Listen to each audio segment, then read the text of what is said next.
여러분 안녕하십니까? 제36회 정책 콘서트를 시작하겠습니다. 오늘은 봉사정부를 만들겠습니다 하는 주제로 말씀을 드리고자 합니다. 오늘 아침에는 특별히 저희 집 앞에 있는 감나무 이야기부터 시작을 해볼까 합니다. 저희 이 월세집을 살고 있는 한우 앞에 감나무 한 그루가 있습니다. 그런데 지금 감들이 많이 열려서 가지가 축 늘어져 있죠. 그래서 매일 아침에 이 출근을 할 때는 그 감나무 밑으로 고개를 숙이고 고개를 푹 숙이고 건너와야 합니다. 저는 그때마다 느낍니다. 왜 집 앞에 감나무를 심어서 집에서 나올 때마다 고개를 숙이게 할까? 저는 이 감나무가 저에게 선생님 노릇을 해준다고 생각을 합니다. 감나무 선생님입니다. 감나무는 저에게 겸손을 가르쳐 줍니다. 아침에 출근할 때마다 한 번씩 고개를 숙이고 겸손하라고 하는 명령을 받습니다. 그리고 퇴근하고 들어갈 때는 또다시 고개를 숙이고 감나무 밑을 지나가야 합니다. 저는 그때마다 오늘은 나는 얼마나 겸손하였는가를 반성하고 회개하곤 합니다. 겸손한 사람이 봉사할 수 있습니다. 오만 불손한 생각을 가진 사람은 봉사하기가 어렵습니다. 그래서 저는 늘 자기 자신을 채찍하는 선생님으로 이 감나무를 삼고 있습니다. 정부에는 많은 공무원들이 있습니다. 우리는 공직자들이라고 부릅니다. 그런데 이런 자리들을 늘 생각하기를 권력적 자리로 인식하는 경향이 많습니다. 그래서 벼슬이라고 말합니다. 공무원 시험에 합격하거나 취업이 되면 벼슬을 얻었다고 생각을 하는 것이죠. 그런데 도대체 이게 어떻게 된 벼슬입니까? 국민이 월급을 주고 그 월급을 받고 일하는 머슴입니다. 머슴이 공무원입니다. 그리고 국민이 상전인 것이지요. 그런데 머슴이 상전 노릇하는 경우가 얼마나 많습니까? 국민을 향할 때 권위주의적이고 오만불손하고 국민에게 대해서 함부로 대하는 경우가 얼마나 많습니까? 과거에 과거제도라는 것이 있었습니다. 아주 어려운 시험에 합격하면 공직자로 채용을 하는 것이죠. 그래서 과거에 합격하면 출세한다고 이야기를 했습니다. 해방 이후에 사실은 일제 때부터 시작된 것이지만 우리나라에 고시제도가 있습니다. 이 고시제도에 의해서 합격을 하면 공무원이 되거나 판사나 검사가 됩니다.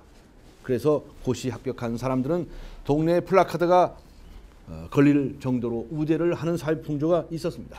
자신들이 한 자리 차지했다고 생각합니다. 개천에서 용난다는 말이 있습니다. 마치 용이 된 것 같은 생각을 하는 것입니다. 이 사람들은 출세했다고 생각을 하는데 도대체 출세란 게 무엇입니까? 세상에 나온다는 이야기입니다. 사람이 세상에 맨 처음 나온 때는 어머니 뱃속에서 나온 때입니다. 그때 출세했으면 됐지. 또 무슨 출세가 필요합니까? 이런 출세주의적인 사고방식이 우리 인간들을 타락시킵니다. 이 고시제도 때문에 많은 머리 좋은 사람들이 공직자로 채용이 됩니다. 그런데 그들이 과연 얼마나 봉사적인 자세를 가지고 봉사적인 삶을 살 수 있는 사람인지에 대해서 전혀 별개의 문제입니다. 머리 좋은 사람들 많습니다. 그런데 머리 좋은 사람들만 뽑아놓으면 시험을 보아서 뽑아놓기만 하면 그 사람들 사고 치는 수도 훨씬 더 많습니다. 왜냐하면 머리가 좋기 때문입니다. 머리 좋은 것보다 더 중요한 것은 얼마나 봉사적인 삶을 살 수 있는 사람이고 또 겸손한 사람인가 하는 문제입니다. 그리고 공무원들이 한 번 되면 철밥통입니다. 한 번 공무원은 영원한 공무원이라고 할 정도로 신분 보장이 철저합니다. 그래서 잘못이 있든 없든 언제든지 신분을 보장받을 수 있는 곳이 공직사회입니다. 그 처분이 있다 하더라도 늘 솜방망이 처분이라고 하는 비난을 받고 있습니다. 잘못이 있다면 과감하게 퇴출시켜야 합니다.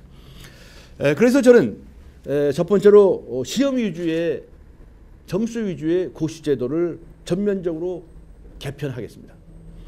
시험 점수보다 더 중요한 것은 이 사람이 얼마나 겸손하고 봉사형 인물인가 하는 점입니다. 저는 봉사형 인물들을 발굴해서 국민들의 세금으로 월급을 주고 일을 하는 머슴으로 삼아야 한다고 생각합니다. 두 번째로 봉사적 공무원들을 우대하고 비봉사적인 공무원들은 가차없이 퇴출하는 제도를 강구하고자 합니다. 우선 공직자들이 봉사적인 삶에 있어서 솔선수범을 해야 합니다. 그래야 민간 부분에도 확대가 되고 나이 든 사람들이 솔선수범을 해야 젊은이들에게도 귀감이 될 것입니다. 그리고 세 번째로 부패 공무원에 대해서는 가차없이 원스트라이크 아웃 제도를 실시하겠습니다.